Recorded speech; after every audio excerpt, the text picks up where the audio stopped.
So as I mentioned, our meeting announcements are posted to our webpage and Facebook sites.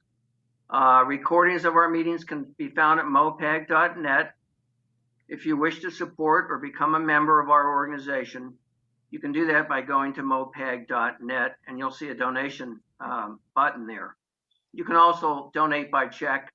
Again, just go online and that'll give you instructions on how to do that. I posted the link, by the way, in the chat. As usual, the guests that MOPAG invites to speak, the usual caveat is that it makes no statement about endorsing the candidate or endorsement of the views of our speakers. Today, we're very pleased to have joining us Lisa Clancy of the St. Louis County Council, and a bit later, Tishaura Jones and Cara Spencer, running for St. Louis City Mayor. The third Democratic candidate, Alderman Lewis Reed, was invited but did not respond. So let's have a quick treasurer report followed by today's speakers. We will have time after our speakers for any announcements that people might wish to make. So Christina, can you give us a treasurer report? Okay, the last time we okay, is that a feedback for me? Or anyway, the last time we met on Zoom, we had $274.68 in the bank.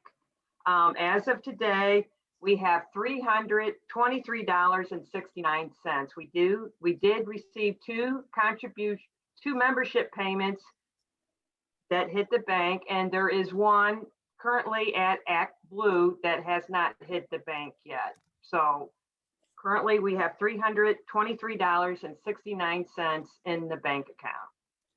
Okay. Thank you, Christina. I might want to mention next month, we are going to have Michael Butler with us. Of course, Michael is the new chair of the Missouri Democratic Party. And I believe that we also may have Deb Lavender. Deb Lavender is coming. Okay, thank you, Rick. I'll talk to you about that to make sure she knows how to get on. All righty. Because I don't know if she has to do anything. I'm sure we can work that out. Okay. Okay, so our first speaker today is Lisa Clancy. Lisa worked for the Teach for America Corps in post-Katrina New Orleans. I believe in the area of special education. She has worked for nonprofits to improve the lives of families and communities and served on the mayoral Missouri Board of Directors. When I say mayoral, I'm talking about the National Association for the Repeal of Abortion Laws. In 2020, she was elected chair of the county council by her fellow council members. So the reason we invited her today was a number of our members wanted to know what the hell was going on with the county council. And they wanted to hear from Lisa. So with that, Lisa, I'm going to turn it over to you. Thank you, Steve. I'm hearing some feedback too. Let me see if I can find my headphones, or maybe if everyone goes on mute, that'll help. I think it's a little bit better. Let me see if I can put everybody on. It is good to be back talking to the members of the Missouri Progressive Action Group. I think it's been a couple years since I have joined you and lots of things to talk about. As Steve mentioned, I serve on the St. Louis County Council. I was elected to a 4-year term to serve the 5th District, which is the central eastern part of St. Louis County, and my term officially began January 1st, 2019, and so I am in the middle of my term, just started my 3rd year.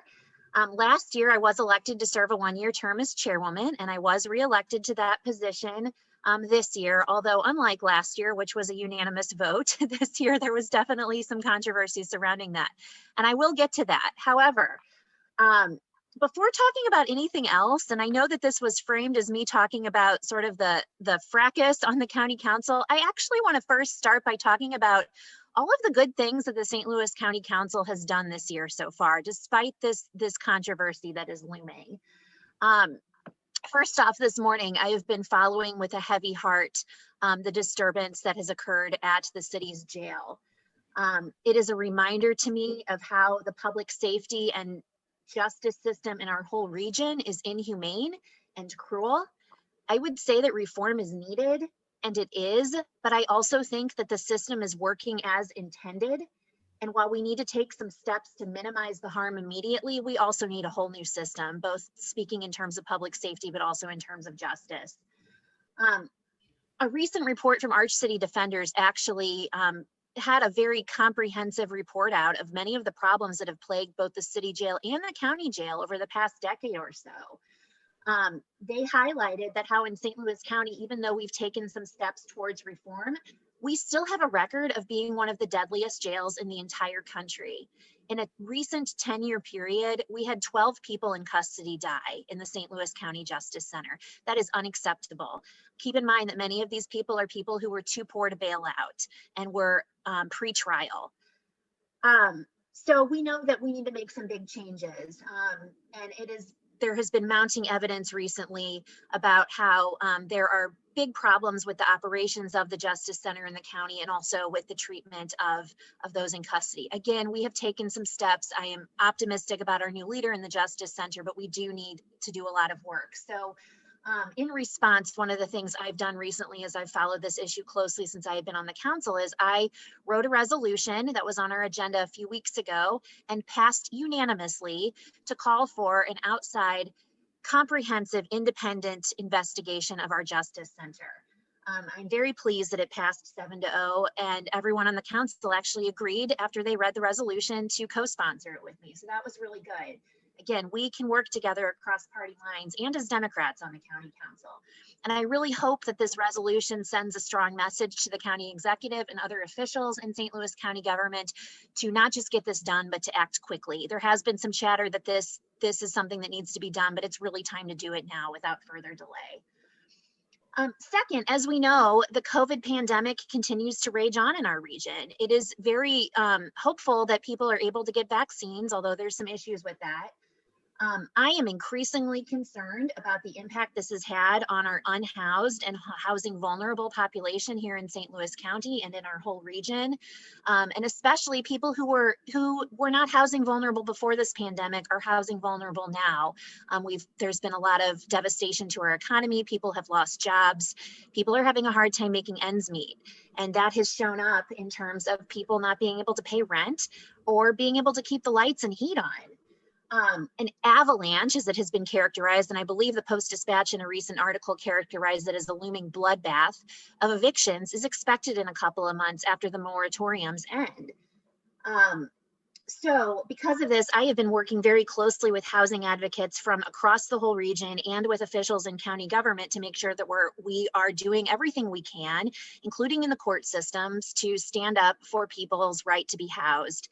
I consider it a right, at least. And so I worked very closely with our county executive's office to pass, and it ended up another bill that ended up being passed unanimously recently, a request and an appropriation for $30 million of new rental assistance and utility assistance money for St. Louis County residents. So we have received that new money from the federal government and are working around the clock to be able to get that money distributed to those who need it through service organizations and even directly to landlords this time, which will really help, because while people are at risk of getting kicked out of their homes, there are mom and pop landlords who are losing important income streams, and we want to help them out too. So again, I'm pleased that that passed 7-0. Last week, I sponsored and passed some really important legislation regarding our prevailing wage ordinance. So we have a law in St. Louis County that I also sponsored and passed a couple of years ago that requires construction projects most construction projects getting county funds to pay competitive wages to the workers. And while it's good that we passed that policy a couple of years ago, we learned that there was more we needed to do in terms of the law to be able to enforce that with teeth. So I passed some recent legislation to be able to enforce that law better. We have a new office now that will be enforcing our prevailing wage ordinance in St. Louis County. Jansen Thomas is going to be leading that work, former chief of staff for State Senator Gina Walsh. So I was excited to see that get done, and that also passed 7-0.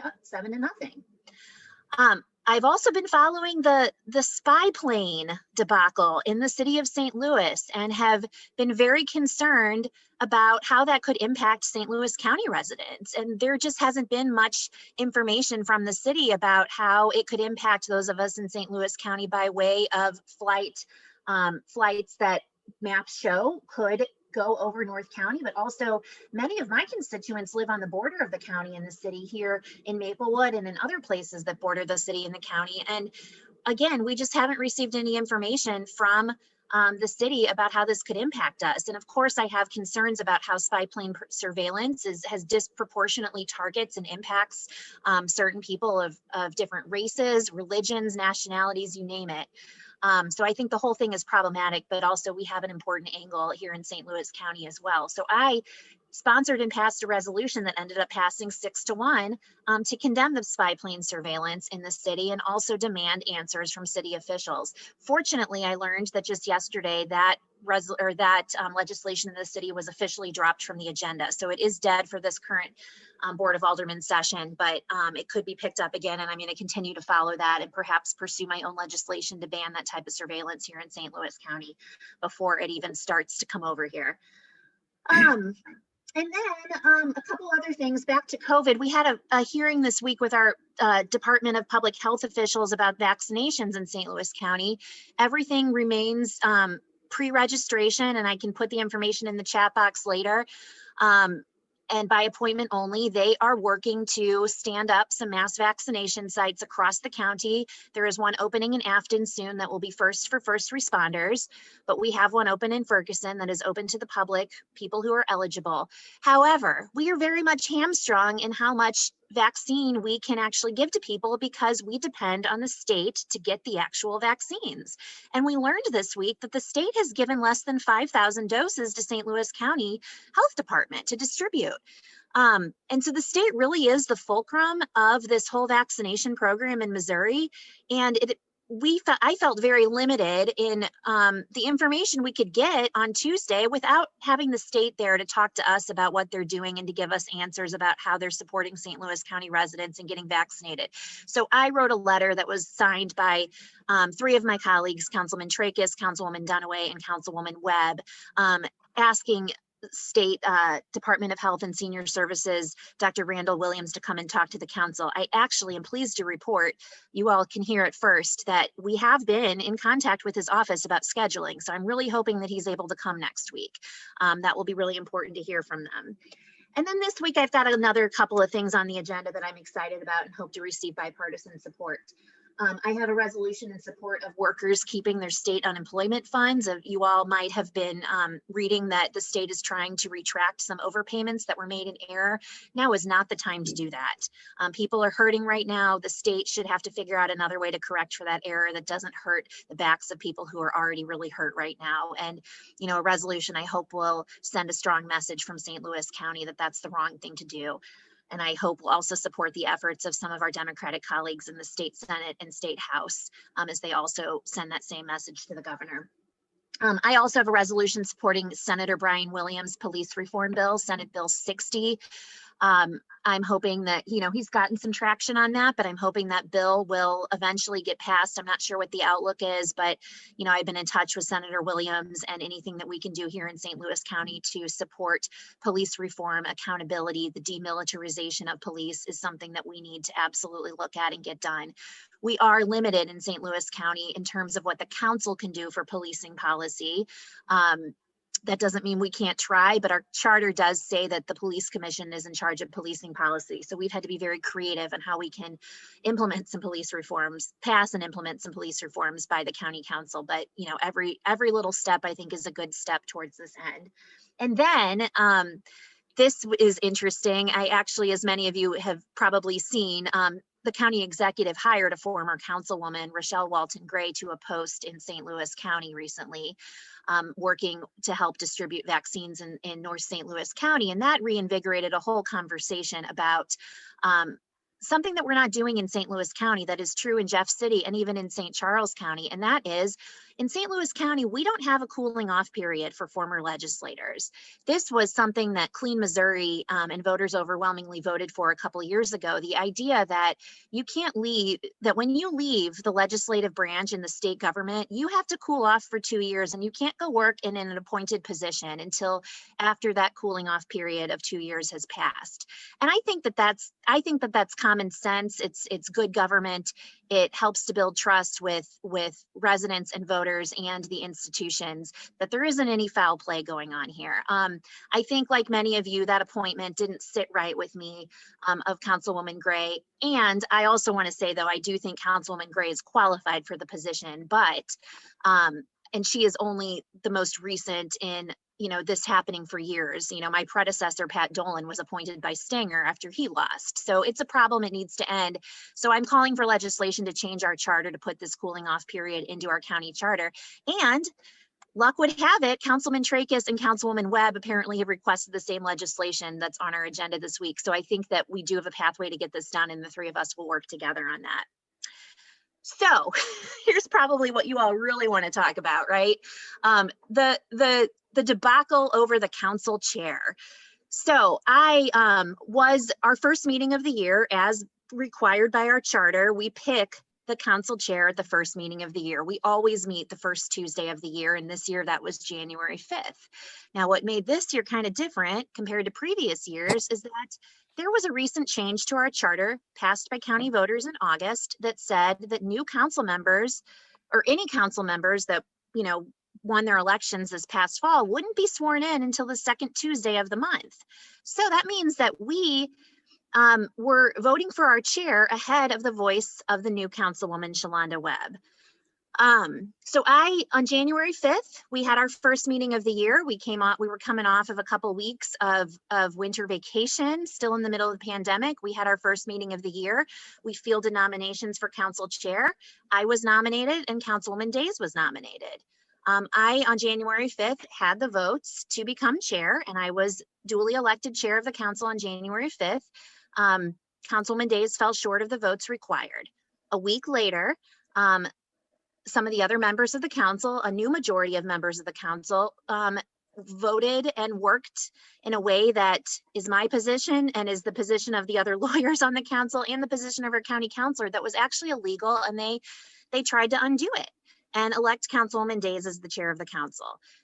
This issue is now in court. Our county councilor, Beth Orwick, filed a lawsuit on behalf of the citizens of St. Louis County to ask for a judgment from the 21st Circuit Court of St. Louis County to ask the judge to review our charter and to see if the council followed the rules on January 5th to elect me as chair. And it is our councilor's position that we did follow the rules to the letter of the law on January 5th, and that I legally am the chair, and that the actions that Councilwoman Days, Harder, Fitch, and now Webb have taken were against our charter, even though politically they have a new majority. So, we've got an issue here that primarily is a matter of legality and the law, and then an issue of principle as well. But we are very much in the middle of this court case. Again, it was filed by Beth Orwick on behalf of St. Louis County to get this settled.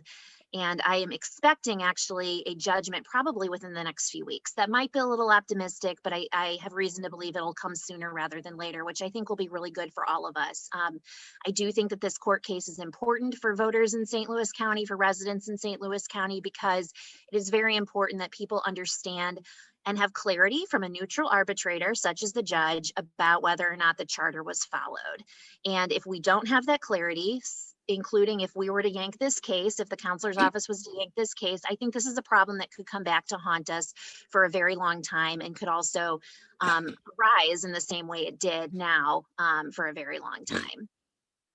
Despite this controversy, I have been in regular touch with Councilwoman Days and Councilwoman Webb and everyone on the council around some of the policy items on our agenda, and I have let Councilwoman Days go ahead and preside over our previous meetings, because I think I agree with everyone else. We want to, despite this controversy, we want to continue to get business done to the best of our ability right now. And fortunately, it appears that we've been able to do that.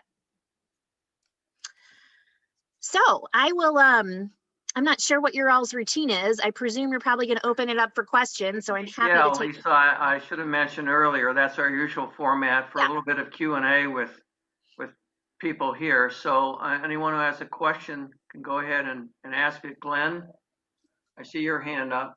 Hi. My first question is on something different. Governments across the country have been getting their butts kicked by lack of sales tax revenue and so on because of COVID.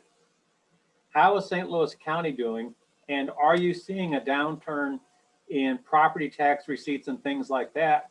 Because like many businesses, a restaurant that's closed probably can't afford to be current on their property tax. Yeah, that's a good question, Glenn. And I regret that I didn't pull any recent numbers to bring with me today. So I'm hesitant to talk completely off the cuff about exactly what our tax receipt collections have looked like. However, I will say that, you know, we were able to pass our budget last year. Our council budget is, our county government budget is on a calendar year cycle. So at the end of every year, we review the budget that's been proposed by the county executive, vote it up or down or make changes. And, you know, we had quite a few meetings with our budget director asking that very question. And it turned out that, yes, a lot, generally things are down. However, the county at least was able to continue to function in a way without major cuts because we sold some real estate in the past couple of years and primarily in Clayton, and got some things back on the tax rolls. And then also were able to profit from the sale of these properties, one of which was the old juvenile justice center on Brentwood. And that brought in a windfall of cash to us temporarily to get us through the next few years in a way that we wouldn't have been able to otherwise because of the pandemic. So you know, we have been sensitive about, you know, I've looked into, you know, what kind of relief can we offer to small business owners, and we were able to distribute over $20 million to small business owners through our CARES Act money from the federal government, much of which went to business owners for these kinds of purposes. And that happened last fall. We definitely need and hope we get more federal relief money. And, you know, it'd be great to see the state help us out too.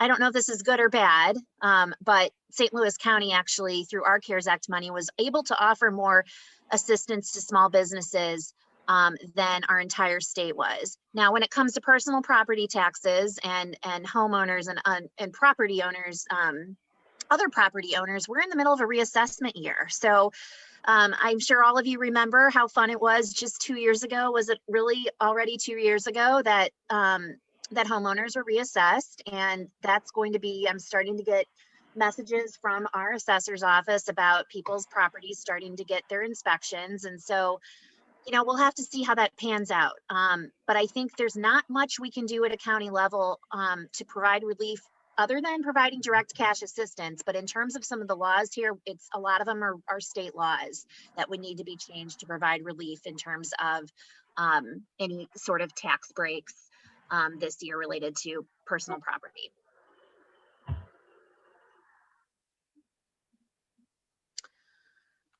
Other questions?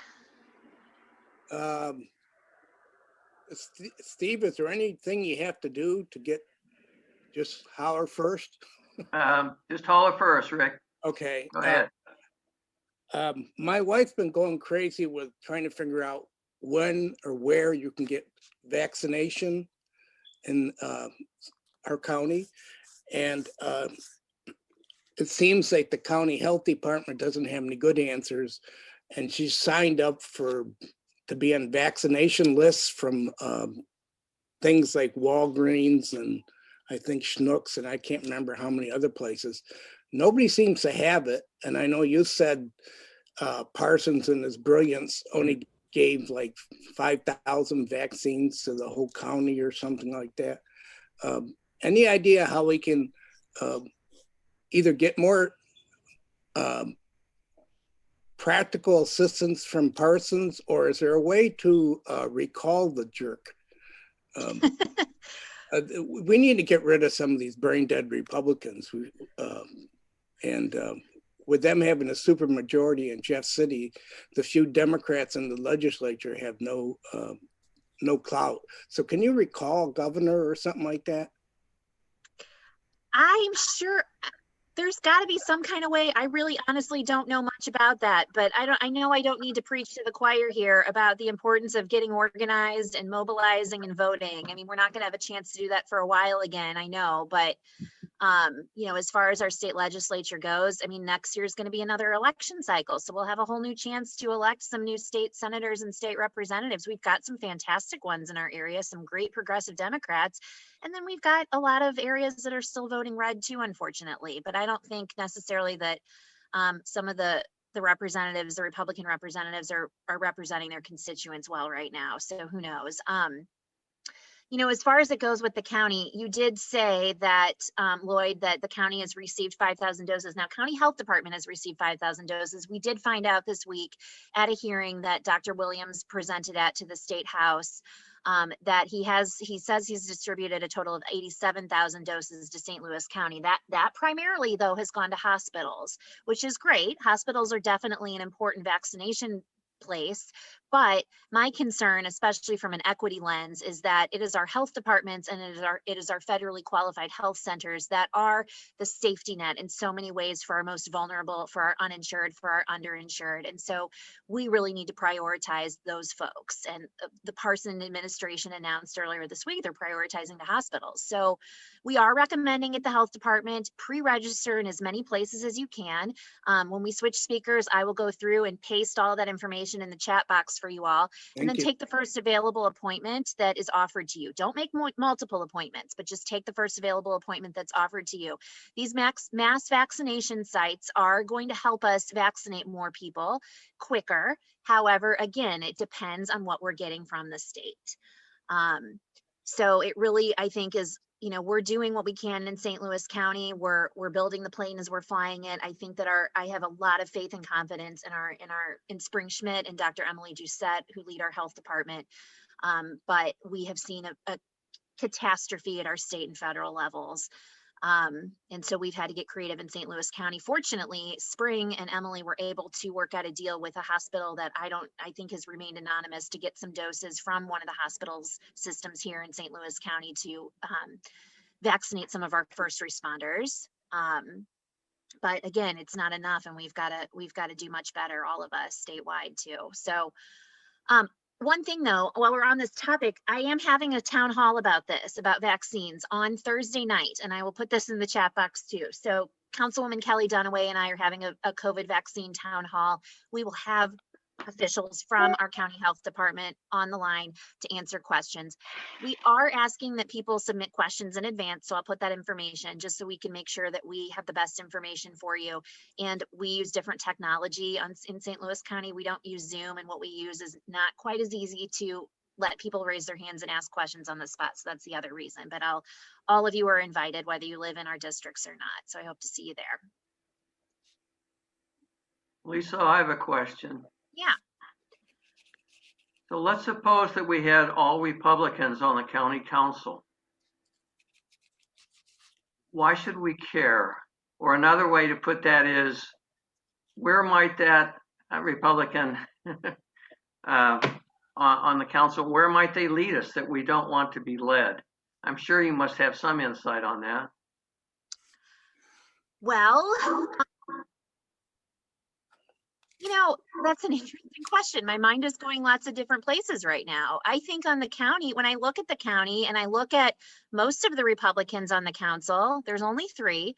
But when I look at Tim Fitch and Councilman Harder, I see Trump. And I think that Trump's influence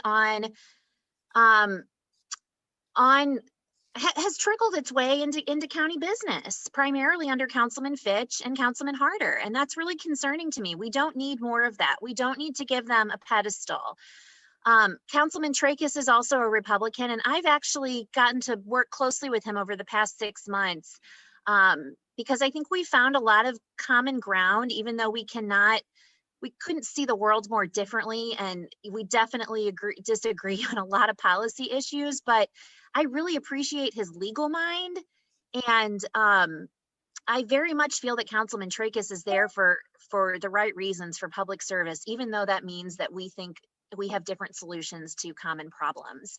So I think, I think if we had a county council that was full of Republicans, it would primarily look like the Trump wing of the Republican Party, which still is the dominant wing of the Republican Party. And we, it's history. We've seen what that has done to our country, what that has done to our community, and that would be a disaster. So I hope that isn't ever the case. Hey, Lisa, Ron Zager. Yeah, hi, Ron. Hi, I think I was at your coming out party back at Schlafly Bottle Works a couple of summers ago. Yeah. And I like to see how far you've come since then. It was frankly a bit of a surprise. You seem to be a little rather underwhelming then, and now you're almost overwhelming. So I like to see that. I also would like to say that unlike the Post-Dispatch and Tony Messenger, I like 7-0 votes. I think we should hear more about those. The 3-4 votes and the 4-3 votes get more press because they sell more papers. But I think it's good to hear, as you did today, to present what the council has been able to do. And I'd like you to look going forward. What might the council still be looking forward to do? Where are some more areas where you can achieve a 7-0 vote? I'm looking at, in particular, at does the county distribute funds to the municipalities, as I know they have some control over the vaccines, but do they control how municipalities receive funds? I live in Webster Groves, and last year they claimed they didn't have enough money to put water in their swimming pool and hire lifeguards. And with the Missouri American Water looking for a price increase, they're already making noise like, oh, we won't be able to put water in our pool this summer either. So will the council be able to help municipalities in any way, shape, or form in the coming year? So I heard two questions there. One about, what else could the council all work together on? And then also the piece about municipalities. I guess I'll answer them in order. I think there's more than not, honestly, like you said, Ron, in which the council does work pretty well together. It's not the splashy, controversial stuff that people probably like to read about in the paper. But, I think that there have been some issues when I look at our state legislature have been very partisan. And then I look at our county government and they haven't been partisan, which is good. Prevailing wage is one of them. That was very divisive along party lines in Jeff City, but here in St. Louis County, it was 7-0 in favor. So that gives me some hope. And I think that there's much more like that than there is not. I think, as I mentioned, I expect some of the legislation that has been requested this week pertaining to this cooling off period for county legislators and then working in an appointed position in our county government. I think that that's going to get probably 7-0 support too. So I think a lot of that is really possible. Your second question about municipalities. So the county received about $174 million of CARES Act money last year, and all of that had to be spent by December 31st per guidelines from the federal government, and it was.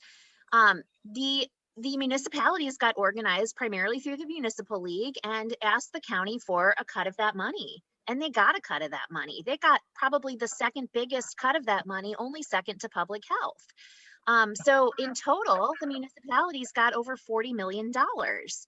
And it was divided based on population. I don't think that was probably the most equitable thing to do, but there was a lot of nuance and decisions and conversation that went into all of this. But I did see that the municipalities had some needs, and at the end of the day, I did support them getting some money from our CARES Act funds. Now, I meet once a month with all 16 mayors in my district. So I heard about the swimming pool in Webster Groves, and I heard about the community center, and I heard about that same issue from several of my mayors. And my answer to them was, we've given you all this money. It's up to you all to decide what to do with it. And I understand that they have competing priorities just like we do in county government. Hard decisions have to be made. I would not agree that they didn't have the money to do it. I think it's a matter of how they chose to spend that money. And so it all comes down to priorities. So many of them, I think, per their request, decided to spend the money on public safety and some of their municipal operations. you know, if there's more money to go around, we'll have to have that conversation again. If we get more federal relief, I think that we'll need to do it a little bit differently than we did at this time.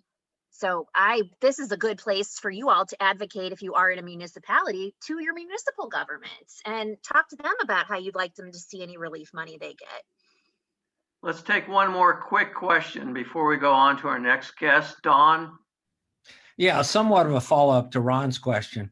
What kind of strategic planning, I know you're fighting fires right now, but what kind of strategic planning is the county engaged with to address the equity issues, the disparities that we have between different areas of the county, and also in context, working with Greater STL, which has been reorganized in their efforts, and working with the city to improve our regional collaboration on these issues, social and physical infrastructure.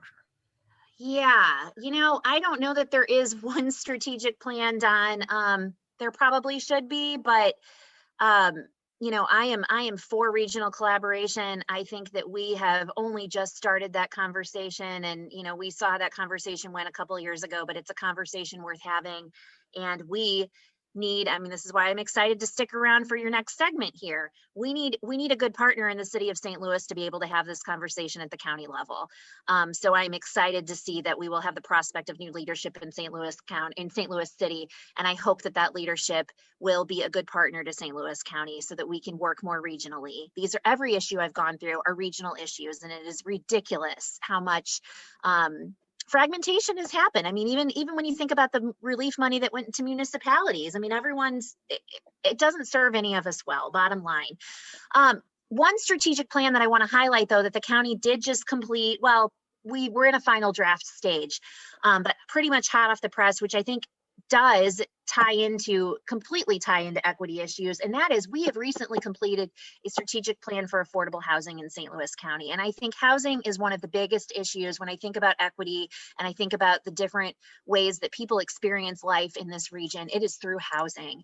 And if we can fix some of the inequities in housing, we are going to be in a much better pathway for our whole region to thrive and for everyone in our region to thrive. And so the county has been working very expeditiously over the past year through the leadership of Andrea Jackson Jennings and Yusuf Scoggin and Shannon Koenig in the Department of Human Services in St. Louis County to create this strategic plan. It has involved hours of resident input, input from other officials, lots of good community engagement, and it really ties together a vision for what an equitable, racially equitable housing plan could look like in St. Louis County, and then also some of the policy changes that need to occur. And I've reviewed this draft very closely.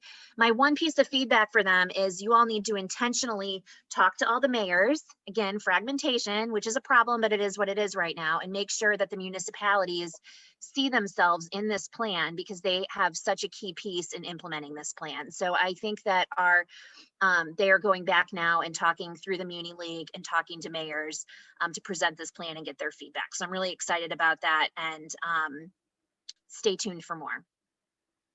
Okay, thank you very much, Lisa. That was a great you for having overview me. of what's going on and answered one of my questions about, are you still doing business at the county council? And the answer is yes. We are. Still doing business. So, and that was a good lead in to our next segment. So St. Louis City has an election for mayor coming up. Lyda Cruson is stepping down, and the nonpartisan primary is March the 2nd, and the general election is April the 6th. This is the first election to use the new approval voting system for mayor, comptroller, and the alderman positions.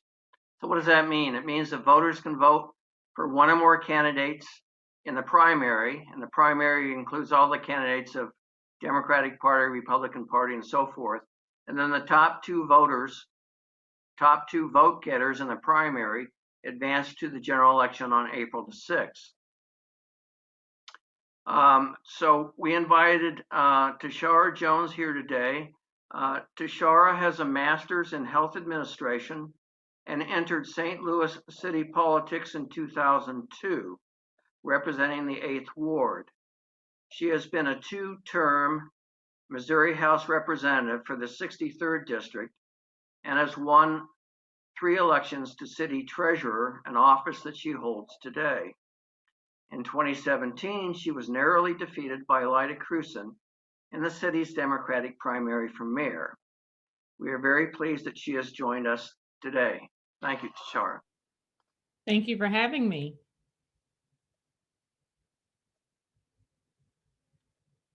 The floor is yours. Oh, okay.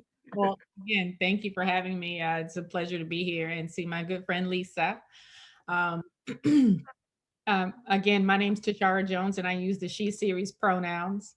Since I began my career as a public servant, I've worked to make sure that the St. Louis we hand over to the next generation isn't as broken as the one we inherited.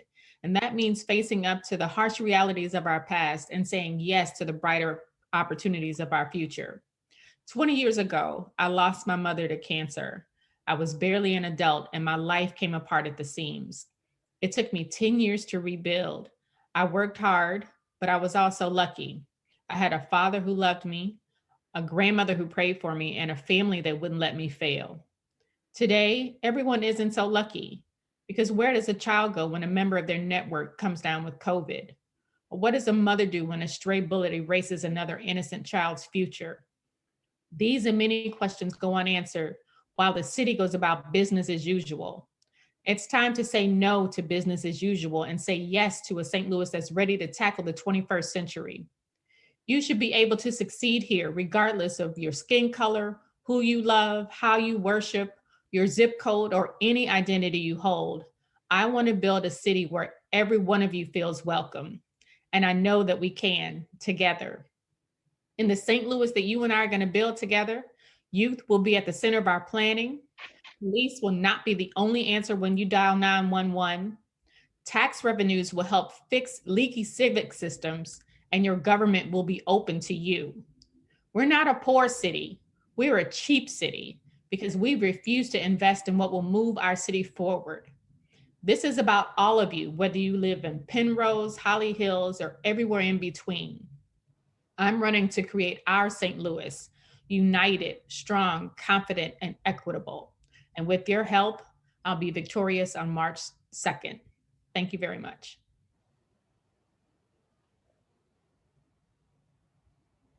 Okay, well, let's open the floor to any questions. Then you can raise your hand or you can post them in the chat.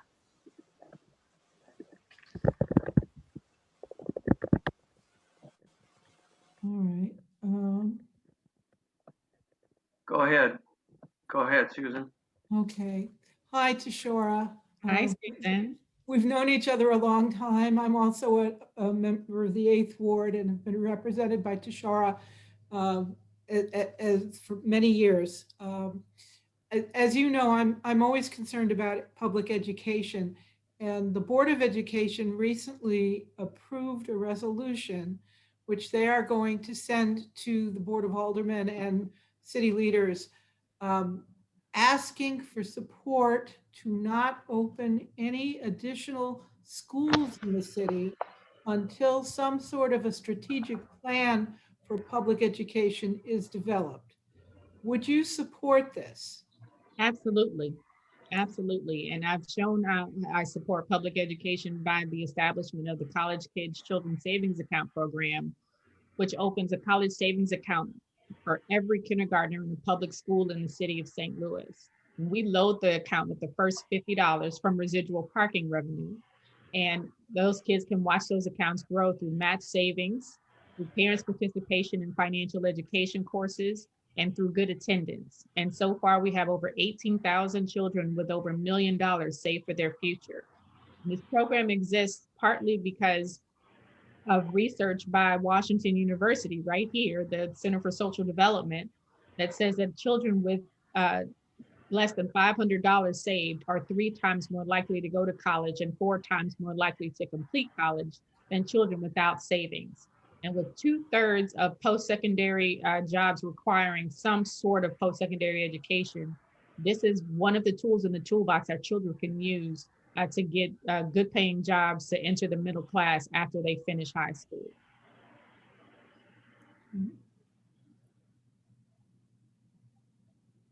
Okay, Ron Zager. Yes, hi, Tishaura. This is Ron Zager. Hi. I want to welcome you to this and compliment you on how far you've gone since I first met you. As I recall, you were a student at Afton High School a few years ago, and one of Afton's proudest alums. Also, it's a real hotbed for politics, with Bob Burns having served 4 terms in the House, Scott Sifton, a term in the House and 2 in the Senate, and now Doug Beck. Those 3 were all on the school board in Afton. So I'd like to ask you what you remember from your years way back when in Afton. Yeah, so I think we also have to add, remember Sherman Parker with. Oh, sure, in St. Louis County, in St. Charles County. Yes, thank you. And May Sheevy, right. So all of us were students of Miss Selzer, who still sends me handwritten letters and Christmas cards. She's wonderful. Yes, I had a wonderful experience at Afton. And and anytime any of the faculty contact me to come speak to the kids, I always make myself available. And also Afton was where I met Mr. Scoggin. He wasn't my guidance counselor, but he was a guidance counselor in the school. And he is one of the people responsible for me going to Hampton University and being able to apply to college. I remember him sitting me down in his office and saying, "Hey, I need you to go to this college fair and bring me back some college applications and we'll work through them together." So I remember just all of the staff and the teachers just being so nurturing and so supportive of all the students, no matter what zip code we lived in, where we came from, how many hours we spent on the bus getting to Afton every day.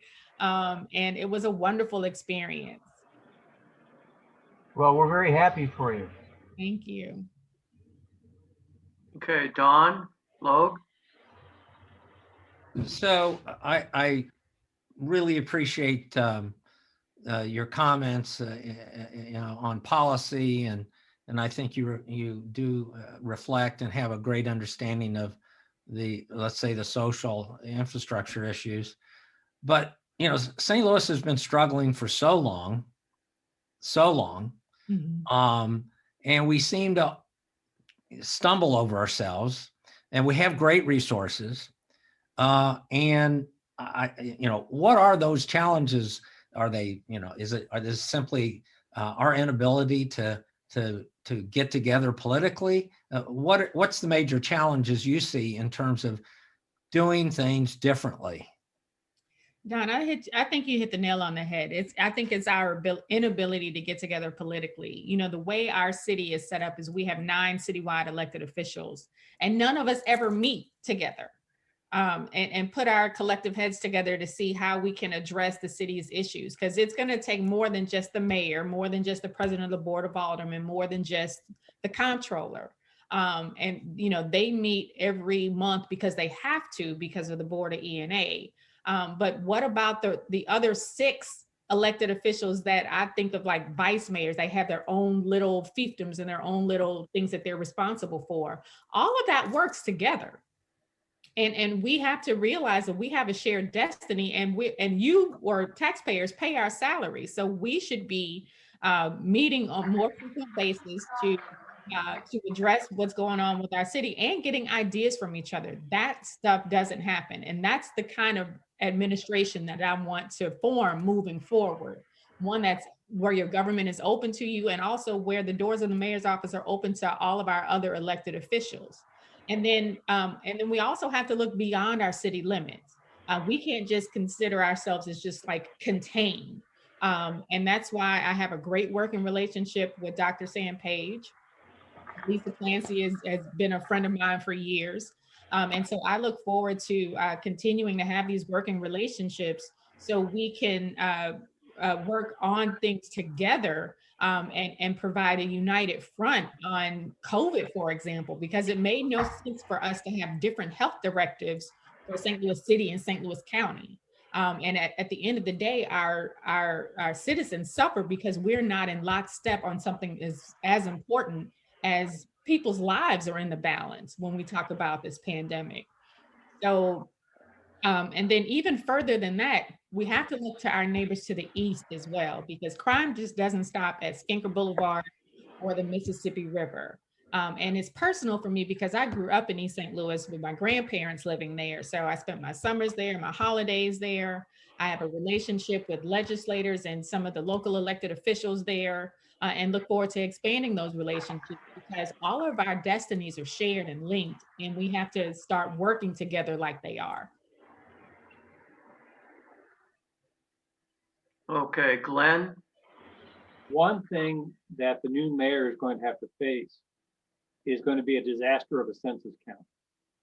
We know that between Trump and COVID, the census numbers are probably going to be wildly unreliable.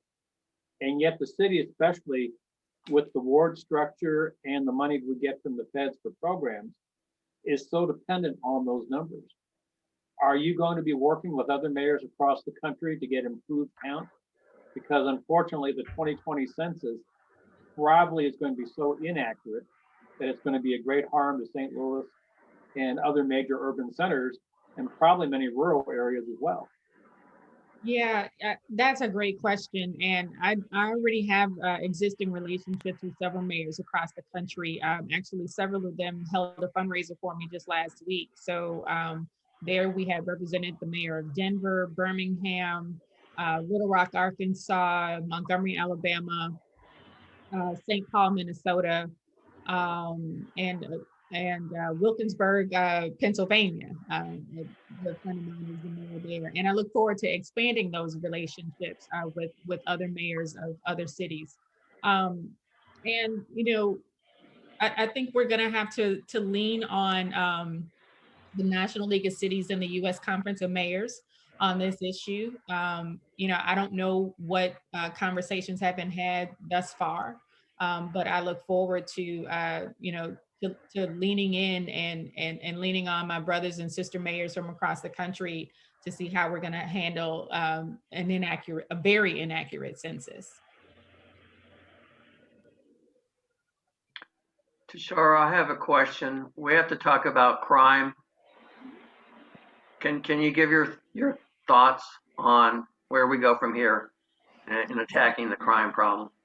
Yes, absolutely. And, you know, first I want to, you know, talk about what happened this morning, right? We had a riot and a fire in the Justice Center downtown. And unfortunately, you know, regardless of what you heard, these issues have been going on for a while in the City Justice Center, and the administration just has not been paying attention to them. I have that on good authority from people I know that work on the inside, who've been able to tour the inside, that know that we've been facing these problems for a while, and the current administration approach has been to kick the can down the road. And nobody wins when we do that. But crime, as I alluded to earlier, crime is not just an issue in the city. It's a regional issue, and that's what I want to approach it as such. The key pieces of my crime plan are, number one, to put the public back in public safety. And that means a holistic approach, making sure that public safety means everything that keeps you safe in your neighborhood and in your home. And then also taking a community first approach to public safety. That brings everybody to the table: police, faith organizations, other civic leaders, our business community, everyone to the table. Because again, crime just doesn't stop at Skinker Boulevard or the Mississippi River. So everyone has to be a part of the solution. The other part is declaring gun violence as a public health crisis. Because when you declare it as a public health crisis, you look at what the root causes are.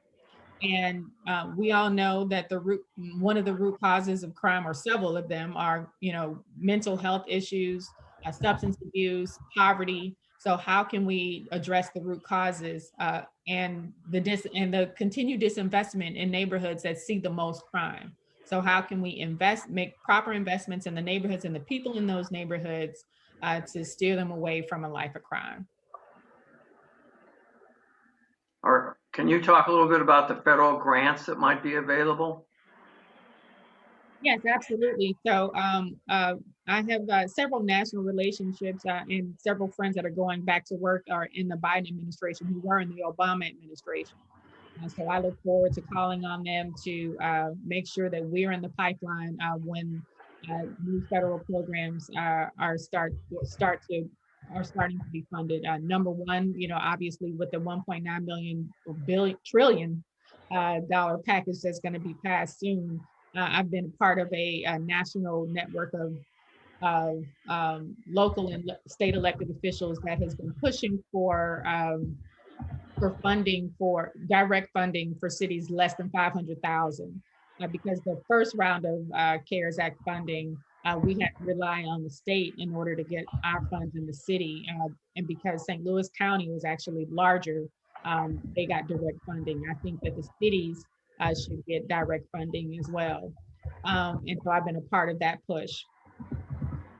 Also, a fellow of mine, or I was in the Aspen Institute Rodale Fellowship Program, and one of my classmates was Pete Buttigieg. And so now he's been confirmed as the transportation secretary, and I look forward to working with him to see what transportation dollars are going to come down the pipeline, because we recently the North-South Metrolink study. I funded the North-South Metrolink study so we can refresh that study so we can get back in the pipeline for funding when that program starts again. So that's just scratching the surface of the existing relationships I already have in the Biden-Harris administration, and I'm sure there'll be more. Okay, thank you. Rick LaMonica, you had a question? Rick, are you still there?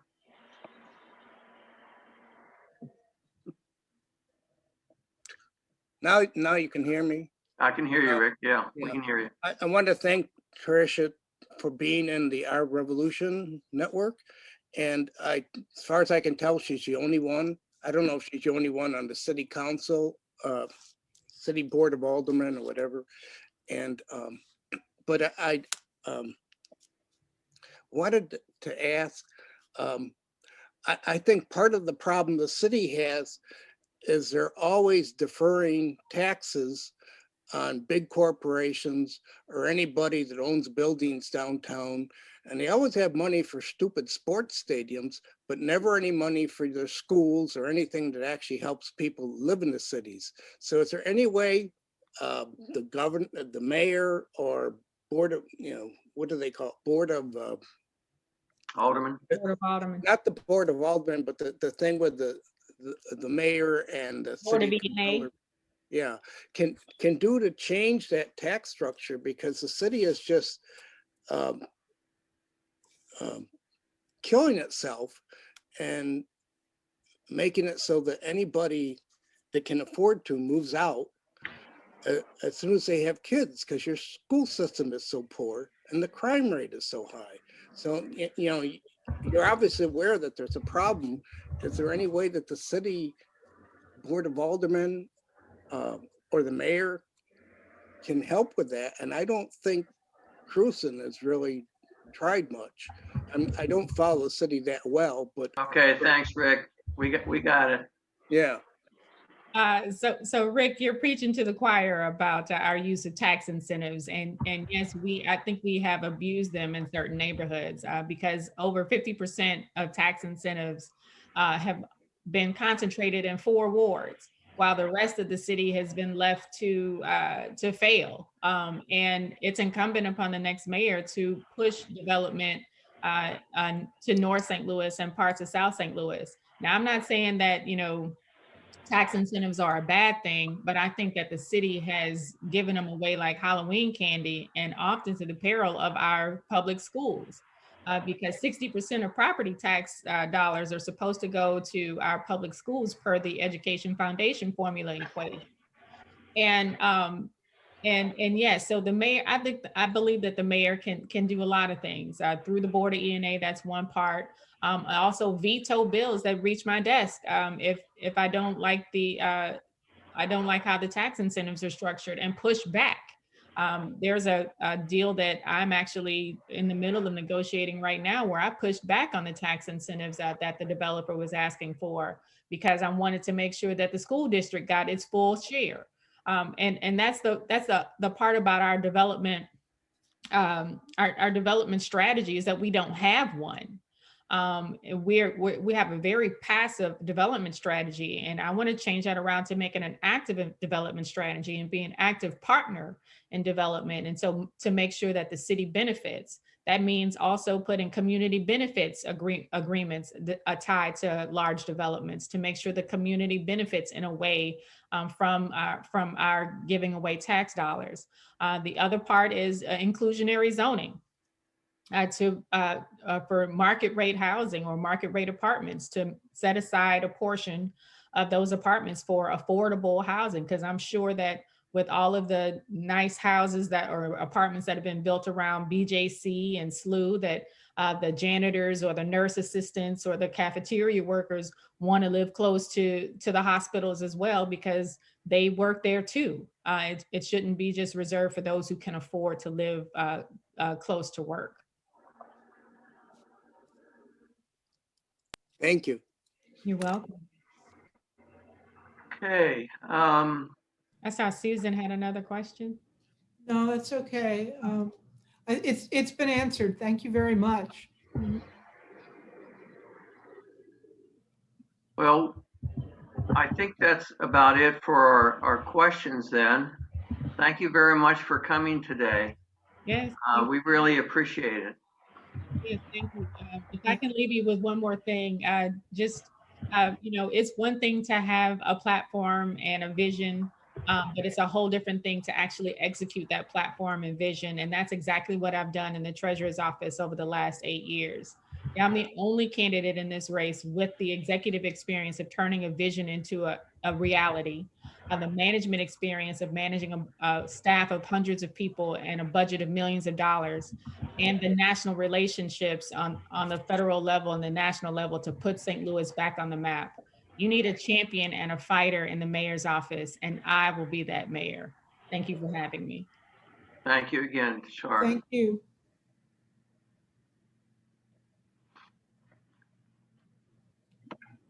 Our next speaker is Cara Spencer. Oh, she is. Yeah.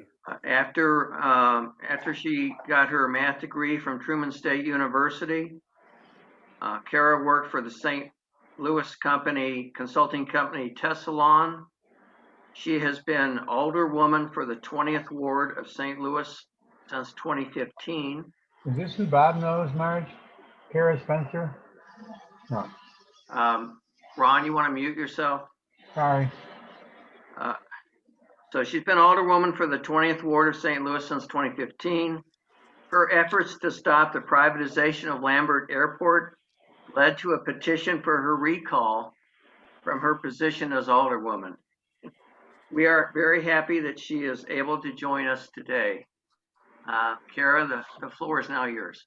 Steve, thank you so much. And Susan, thank you for the invitation to come before you today. I'm going to have to say on the front end, it's with dismay that I'm not going to have a lot of time with you today. I know I had a short 20 minutes on the calendar, but unfortunately, I'm going to have to hop off sooner than expected to meet with the state of Missouri and their health department to discuss the very serious inequities in the distribution of our vaccines. I am the chair of our Health and Human Services Committee at the Board of Aldermen. This is an issue that I've been, quite frankly, raising heck about, and I'm going to take this opportunity to meet with our state on this issue because it's just too important. That meeting did start at 2:30, so I'm gonna take a few minutes here. I'll introduce myself and hopefully answer a couple of questions. That's fine.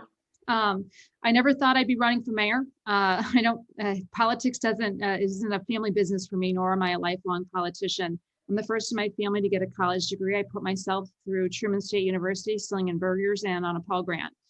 Following that, I worked in the private sector for many years, helping big companies make smart decisions for their bottom line. And in that capacity, helped many companies do just that, problem solving and making sure that they are fiscally solvent.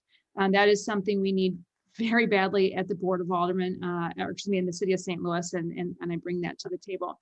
2015, I was just living sort of a normal life. I'm a single mom down here in along the riverfront, and I live in a challenged part of St. Louis, and it was that year the only free public pool on the south side closed by the city. And so that is really the issue that propelled me to seek public office that first year in 2015. I ran against a 20-year incumbent in a race the pundit said was going to be impossible, eked out a win, and got right to work and made sure that I had that pool up and running before summer hit. And now for me, that free public pool is a symbol of not only what our neighborhoods used to be, but what they can be if we invest in our communities and serve with a citizen focus on the future. Since my first day at the Board of Aldermen 5 years ago, I have stood up for everyday St. Louisans. I passed the toughest municipal legislation in the nation, reining in payday lending, established an air quality control monitoring program, which helps address the largest health disparity in the city of St. Louis, which is asthma, and put that in place after the state of Missouri essentially dissolved it under the Nixon administration. And I have focused on other issues of environmental racism, coming down hard on absentee landlords like Paul McKee. And while some in City Hall were fighting like heck to privatize our airport, I wasn't just on the right side of that issue. I fought tooth and nail every day for 4 years until we were victorious in making sure that our largest single physical asset wasn't privatized on my watch. I love St. Louis and I believe in us, but we aren't going to solve our problems just because we want to. We need a mayor who is willing to do the real hard work fighting for all of us. I want to be just that. We are a phenomenal city, but we've got to change some real structural things. I've got a plan to address violence in our neighborhoods. It's a holistic plan centered on making sure that we are not focusing on incarceration, but healing, and making sure that we are addressing violence in our neighborhoods, because I know what it's like to be the victim of violence. I had a gun pointed to my head, and it was terrifying for me and life-changing, but I'm still here. The young man who was behind that gun lost his life that night to incarceration. And so we need to put a stop to that, and I've got a plan to do just that. I would like to say one quick thing on that that stadium front, Rick. I think you might have had us confused there on that. I'm the alderman at the Board of Aldermen who has fought like heck every time we have funded those things. In fact, I went so far as to file a lawsuit against the city and the St. Louis Blues when just 2 years ago, the president of the board pushed through a bill that obligated the city of St. Louis with $108 million to upgrade a facility that is not owned by the city. It's an egregious abuse of tax dollars when we're failing to pave our alleys and do basic things in many neighborhoods throughout the city of St. Louis. So I join you in that concern and certainly in that fight. I have two quick questions for you, Cara, if you're ready for them. One is the firefighters pension. Mm-hmm. That recent decision on that. How do you feel about that? You know, when we talk about pensions, I mean, look, I am about as fiscally responsible as you can get down there. And that's why I fight back on these tax deals that don't make sense. And like I just mentioned, going so far as to sue. You know, we have contracts that I think we all need to revisit. There are lots of departments that are issuing those on a daily basis.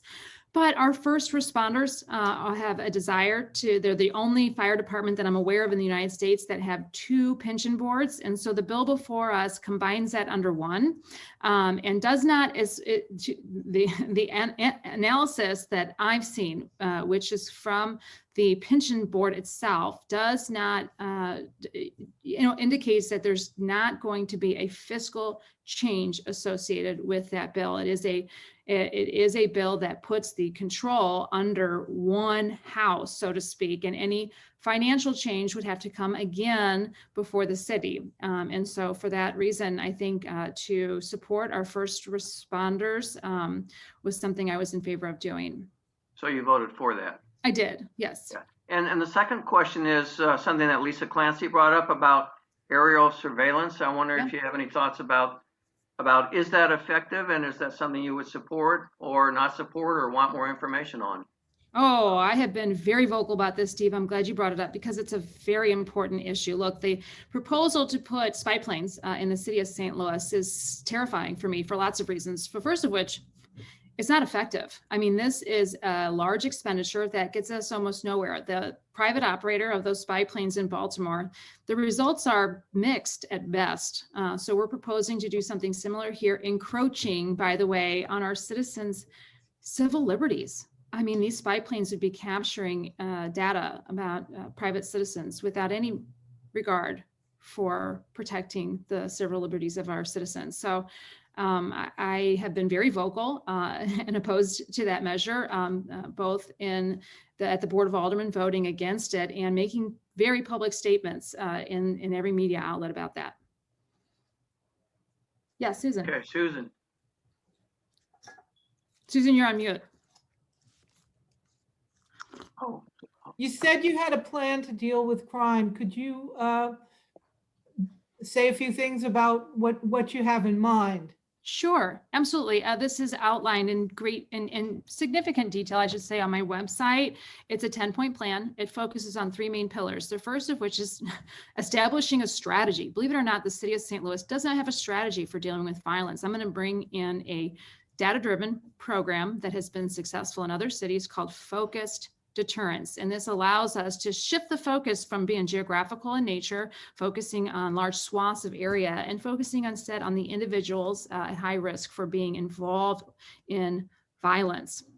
And it's very effective. It's been proven to work in other cities. It even worked here in a pilot program in 2012.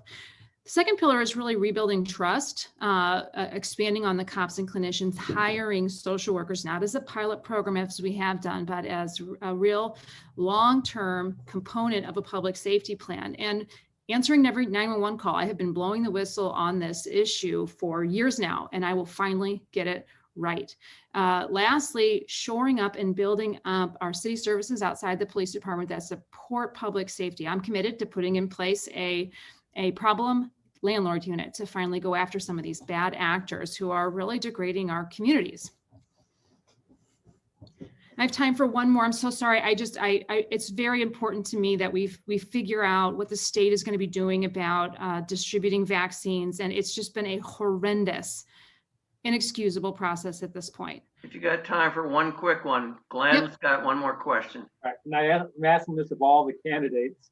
Sure. What are you going to do? Because the census numbers we're going to get are going to be a disaster. Yes. Between Trump and COVID, it's very probable that the numbers will be wildly off, especially in urban areas, and probably in some cases in rural areas too. Will you work with other mayors around the country and groups to try to get these numbers improved? Oh, Glenn, this is a problem, certainly nationally to some extent, but St. Louis is an anomaly. Look, we're getting our butts kicked by other cities in Missouri. I mean, seriously, we're getting outperformed by Columbia, by Springfield, certainly by Kansas City. But St. Louis is standing out like a sore thumb in its inability to grow as a broader community. We haven't grown an iota in 4 decades, my entire time on this planet. And part of those issues is a siloing of governance structure. And part of it is our real inability to really affect change on really serious issues like crime. And so in order for us to start growing again, we have to get serious about breaking down the government structural issues and move our community forward in a meaningful way. We've also got to be serious about turning around those issues like crime and the disparities and get serious about making us a player on the national and international level. Certainly. Okay, well, we'll let you go then, Cara. Thank you very much for coming today. Thanks for having me. I really appreciate that. And may I ask, Steve, how many of you are city voters? Susan? Only Great. Susan. Just Susan, huh? I think so. Okay, well, thanks for engaging and thanks for asking questions. We will try and spread the word out and disseminate it as much as we can, though, Cara. Great, appreciate it. And we have a video recording that we'll make available to all. Great. I think I should tell you that although I'm the only city resident sit here in person, that we have many city members, and this will be Yes. available on our website, so they will see this. Great. I'm always grateful for the opportunity to have a conversation with anybody and everybody. And so I know I didn't give a lot of time here, but we are participating in forums several a day, all day long. So please jump in and ask questions. And if I don't get to answer them, feel free to send me an email. I'm happy to engage. I've got a lot of information on my website, and I'm engaging in every forum, every format possible. Thanks for the opportunity. Thank you. Okay. Thank you again. Bye. I am going to stop the recording at this point.